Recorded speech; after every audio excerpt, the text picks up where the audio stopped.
Hello everyone, कैसे हो सब लोग? কেমন আছো সবাই? ওয়েলকাম আমার নতুন একটা মিনি ব্লগে। আর আজকেরে আমি শেয়ার তারে বিকেলে একটা স্ন্যাক্স বানাচ্ছিলাম খাওয়ার তারে।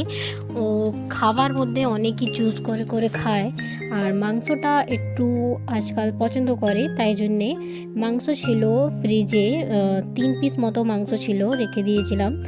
আর তার মধ্যে থেকেই বোনলেসই রেখেছিলাম, কেন কি আমি ওটা স্ন্যাক্স বানাবো বলেই রেখেছিলাম ওর তারে।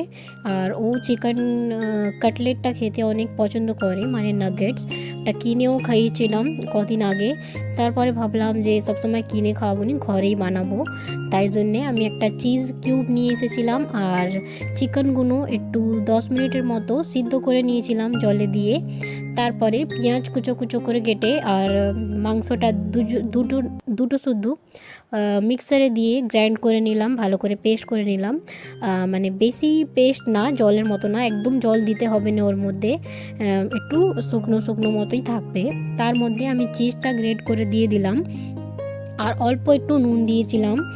আর এর মধ্যে আবার অরিগ্যানো দিয়েছিলাম। অরিগ্যানোটা দেওয়ার পরে এটাকে ভালো করে মেখে নিতে হবে। আর আমি একটা কিছু দিতে ভুলে গিয়েছিলাম, সেটা ছিল রসুন। রসুনটা একটু গ্রেট করে দিলে ওর মধ্যে অনেকটাই ভালো টেস্ট হতো, কিন্তু আমি ওটা ভুলে গিয়েছিলাম সেই টাইমে। আদা আর রসুন দুটো শুদ্ধই দিতে হয়, আর আমার মনে ছিল না অতটা।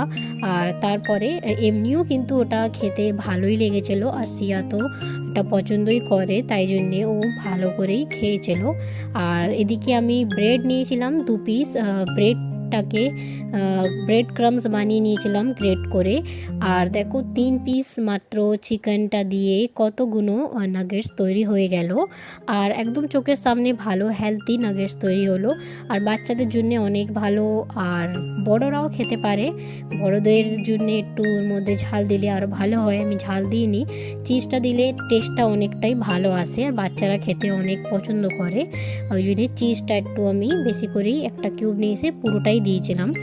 আর এর মধ্যে আমি এটাকে ডিপ ফ্রাই করে খাওয়াই, কিন্তু আমি আজকের ডিপ ফ্রাই করব না। ডিপ ফ্রাই কদিন আগেই করেছিলাম, খেয়েছিল, তাই জন্যে এটাকে আজকের আমি তাবার মধ্যে অল্প একটু তেল দিয়ে দিয়ে ওটাকে ভেজে নেব। আর যেহেতু মাংসটা আগের থেকেই সিদ্ধ করা ছিল, তাই জন্যে ওটাকে কিন্তু ভাজতে বেশি টাইম লাগবে না। অল্প একটু কালার চেঞ্জ হয়ে গেলেই ওটাকে আমি বার করে নেব, আর ঠান্ডা করে সিয়াকে খাওয়াবো। তার মধ্যেই সিয়া কিন্তু উঠে পড়েছিল আর খেলছিল। সিয়াকে ভুলি ভুলি তো রাখতেই হয়, আর ও তো